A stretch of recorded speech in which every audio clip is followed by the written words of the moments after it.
5वां चैप्टर चल रहा था अपना समांतर श्रेणी, और आप सभी ने देखा ही होगा। और जहाँ तक मुझे लगता है आपको उस क्लास में कोई डाउट नहीं रहा होगा। नेक्स्ट क्लास की बात करते हैं, इसमें अपने कुछ एग्जाम्पल से मैं आपको बताना चाहूँगा कि बात की थी पहले प्रथम पद जिसे A1 से डिनोट करते हैं, ये क्या होता है। दूसरी बात की थी सारांतर यानी कॉमन डिफरेंस,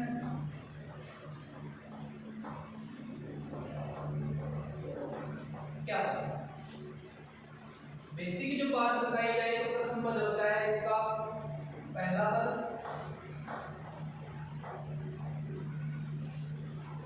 और सारांतर की बात की जाए तो कॉमन डिफरेंस होता है यानी सभी के बीच का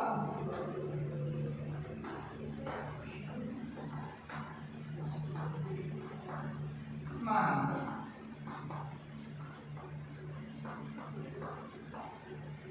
एक कुछ बेसिक बातें हमने देखी थी। अब जो बात करते हैं तो उस पे क्वेश्चन पुट होते हैं इस प्रकार। 5.1 में जो आपके क्वेश्चन पूछे जाएंगे वो पूछे जाएंगे, कोई एक भी दी जाएगी यानी समांतर श्रेणी,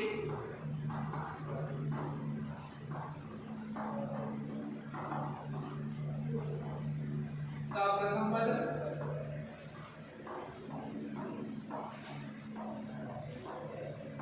व सारांतर।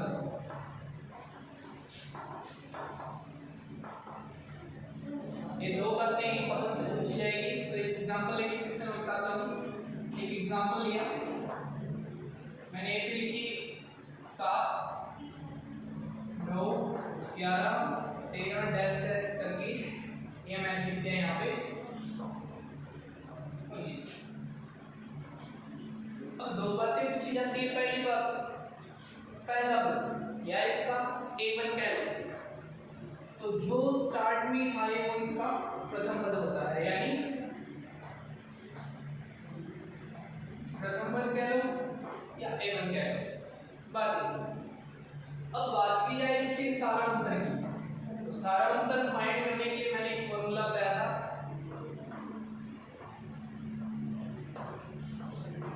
D से डिनोट किया था। फॉर्मूला क्या था, दूसरे पद में से पहला पद क्या कर दो, माइनस कर दो। यानी दूसरा पद कौन सा है इसमें, ये 2 लिख लेना। ये A1, A2, A3 और ये A2। जो लास्ट में आता है वो अपना AN कहलाता है, या इसको L से भी बोल सकते हैं। अंतिम पद कह लो या AN कह लो या L से।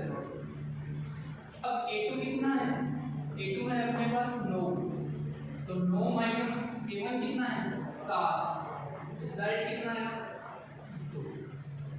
अब ये सारांतर निकालना कितने पद तक है, कम से कम 4 पद तक या 3 पद तक आपको करके लिखना है। अगर ये सारांतर यहाँ पे 2 निकल गया है तो आगे भी अगर 2 ही आता है तो ये क्या कहलाएगा, सारांतर कहलाएगा। सारांतर कहलाएगा तो सारांतर क्या है, ये एक समान आ रहा है तो क्या कहलाएगी, समांतर श्रेणी कहलाएगी। दूसरी देखिए, अगर मैं A3 में से माइनस कर दूं A2, तो A3 कितना है 11, 11 में से माइनस किया 9 तो कितना है, ठीक है जी।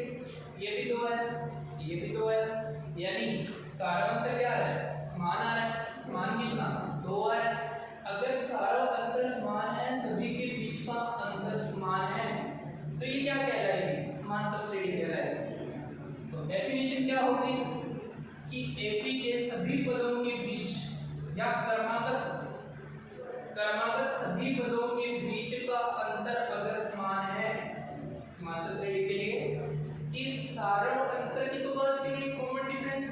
अब डेफिनेशन लिखें तो इसी समांतर श्रेणी के क्रमागत सभी पदों के बीच का अंतर अगर समान है, यानी ये सारा अंतर समान है, तो वो क्या कहलाती है, एक समांतर श्रेणी कहलाती है। बात समझ में आई, कॉपी में नोट भी कर लीजिएगा कि समांतर श्रेणी होती क्या है,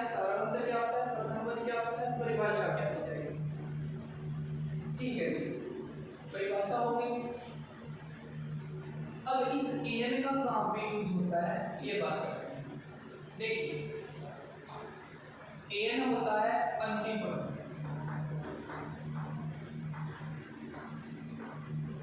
ai से l से डिनोट करते हैं लास्ट,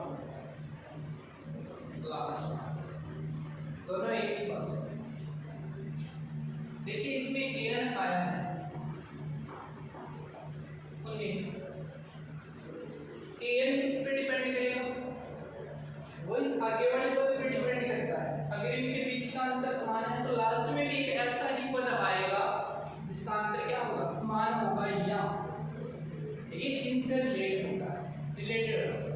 पर उससे पहले अगर बात करें n की, n होते हैं नंबर्स,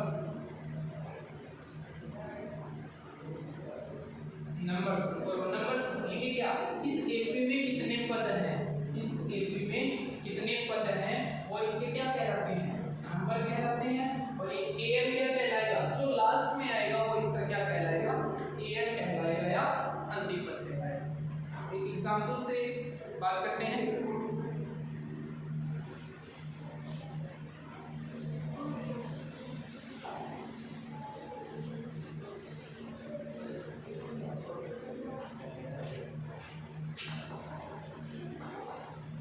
एक एग्जांपल लिया मैंने लिख दिया AP 3 6 9 डैश डैश डैश करके लिख दिया मैंने 18। ठीक है जी, पहला क्वेश्चन पुट होता है, प्रथम पद बताइए। दूसरा क्वेश्चन पुट होता है, सारवंतर बताइए। प्रथम पद को डिनोट करते हैं a1 से और सारवंतर को डिनोट करते हैं d से। जैसे कि पहले कुछ एग्जांपल्स में बताया था कि जो एपी का पहला पद आएगा यानी पहले नंबर पे आएगा वो इसका क्या कहलाता है, प्रथम पद कहलाता है। तो ये तो कोई ज्यादा बड़ी बात नहीं है, सीधे लिख सकते हो प्रथम पद कितना है d। सारवंतर की बात की जाए तो सारवंतर मैंने पहले बताया था, फॉर्मूला होता है दूसरे पद में से पहला पद माइनस कर, 6 माइनस के 3 बराबर कितना, ये इसका क्या आ गया सारवंतर।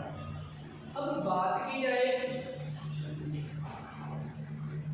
इसके पदों की संख्या, तो इसमें कितने पद हैं ये जानने के लिए अपने क्या करते हैं, n का मान निकालना पड़ेगा। उससे पहले ये इसका हो गया a, इस n का मान निकालने के लिए अपने पास एक फॉर्मूला होता है जो अपने 5.1 और 5.2 में काम आएगा। वो होता है an बराबर a plus n minus 3 into में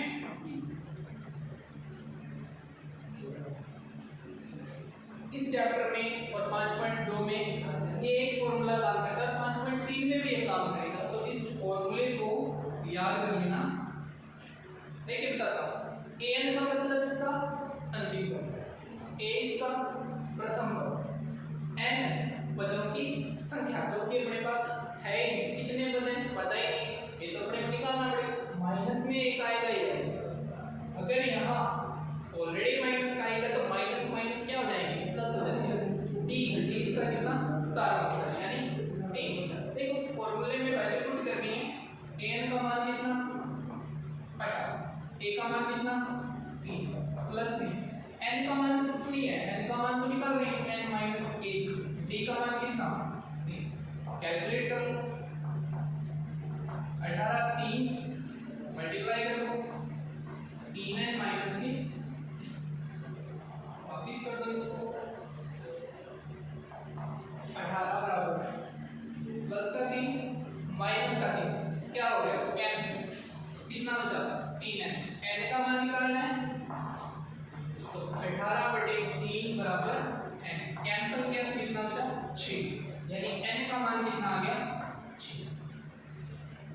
निकाल लिया n का मान, an की जगह an रखो, a की जगह a रखो।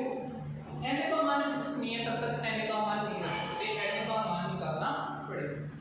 n का मान जैसे निकला तो क्या आया 6 आ गया, और ये n का मान 1 परिमेय संख्या ही है 1, यानी n का मान है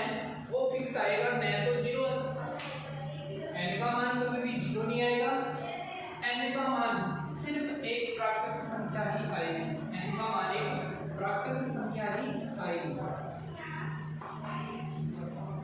इस n का मान ध्यान रखना, n का मान कभी भी दशमलव में नहीं आता, n का मान दशमलव में कभी नहीं आता, एक प्रिमिय संख्या भी नहीं आती, 16/15 ऐसे भी नहीं आता। n का मान आएगा वो फिक्स आएगा, यानी या तो 6 या 7 है, कोई भी प्राकृत संख्या आ सकती है, दशमलव में नहीं आएगा, प्रिमिय संख्या नहीं। जब जहां पे दशमलव में कोई संख्या आ रही है, n का मान दशमलव में आ रहा है, या ऐसी कोई संख्या आ रही है बड़ा में, तो वो उसका पद नहीं होगा और वो उसका समांतर श्रेणी भी उसको नहीं कह सकते, ये बात ध्यान रखना। n का मान पता चल